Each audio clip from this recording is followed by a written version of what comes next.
everybody, Madison here again, and in this video we're going to go over three new things: the laboratories, the warehouse, and also the package and parcel management system, or at least the beginnings of it. So we're going to start with the lab, and the lab is pretty much comparable to the mines and the cottages.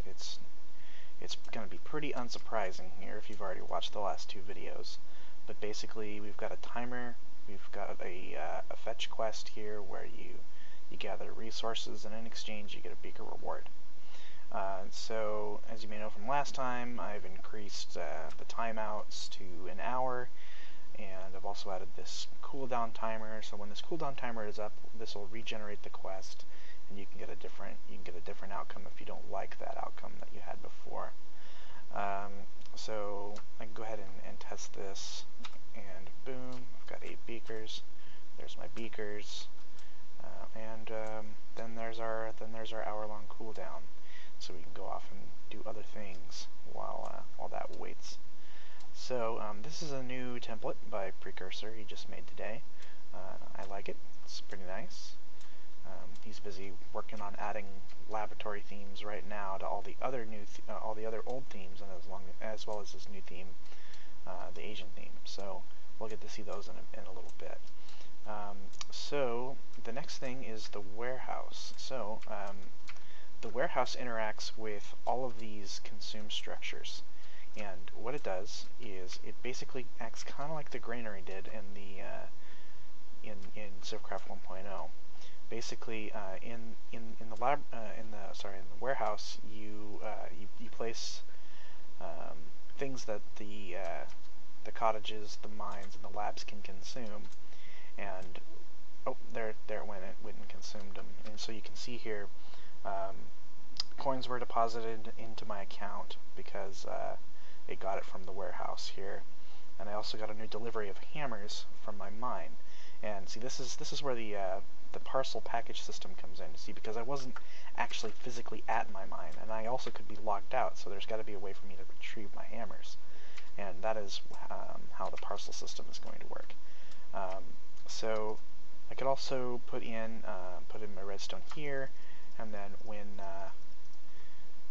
the cooldown is over, it'll regenerate from here. Now the timeouts are designed for the warehouse in such a way that when a new quest is generated, the warehouse takes about 5 minutes or so. I might increase this to 10 minutes, but it's either like 5 to 10 minutes until it actually takes it from the warehouse. So if you're active and you're participating, you're going to get a little bit of advantage. I actually might increase that to like something like 30 minutes. So like, you know, if you're offline, you know, it's still going to take stuff, and it's still going to generate stuff, but it's going to do it less efficiently. So you still get an advantage for being active and checking out the quests. So you don't, you know, it's not just like, you don't just always stick it in here and then forget about it. Additionally, you know, it's going to try to get things out of this quest, or out of this chest, but if the quest has things that aren't in this chest, like there's special things, then it's not going to generate, and you're going to miss out on those. So that's the warehouse. So I should be, since these things just generated, I should be in here, and I should be able to see. Yep, see, they're on cooldown now because they were activated by the warehouse itself. So now I'm going to go in and show you the parcel system. Yep, see, this one's also on cooldown. So the parcel system is inside your backpack. It's a new thing called mail here, and here are all the parcels that have been delivered to me. So I've got hammers and beakers that have been delivered to me. I ran this a few times before, just in case the delivery or the warehouse didn't do anything while I was in the video. So I've actually got a bunch of old things that have been delivered to me in the past, and these will be delivered to you while you're offline as well. And so you click on these packages to open them up, and in here it tells you a little bit of information about where it came from. I'm still working on how much information is going to be displayed here, and also the actual resources that are in this package. So if I close the inventory right now without taking this stuff out, the package is still there, and I can still grab it, and I can still get to it.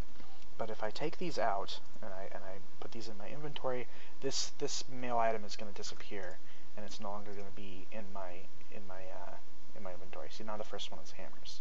So if I go through here and I capture all of my deliveries, and that might make this a little bit less painful with like a back button or something. I haven't quite decided, but typically there won't be that many as you see here. This would be like 7 to 8 hours worth of work. So maybe, I guess, maybe if you did go to sleep and had everything lined up, you'd have about this many to grab. And then there you go. Now I've got no mail. So the package system is going to have it's going to have more uses other than these three structures. There's lots of areas where I need to be able to send you packages when you're offline and stuff. For instance, you'll get your upkeep bills as mail, and eventually, while this is on the back burner, eventually you'll be able to send mail back and forth to other players for fees. So you'll be able to transport goods and services, so you can engage in some long-distance trade without having to actually, travel across the world to be there to trade them some of the more valuable items that you might find. So that's what I've got so far for the new system, or at least how these new quest systems work. Hopefully it's addressed some of your guys' concerns, because a lot of this is based on your feedback still. So if you have any more feedback, please feel free to leave it at CivilizationCraft.net, and I'll see you guys next time. Bye.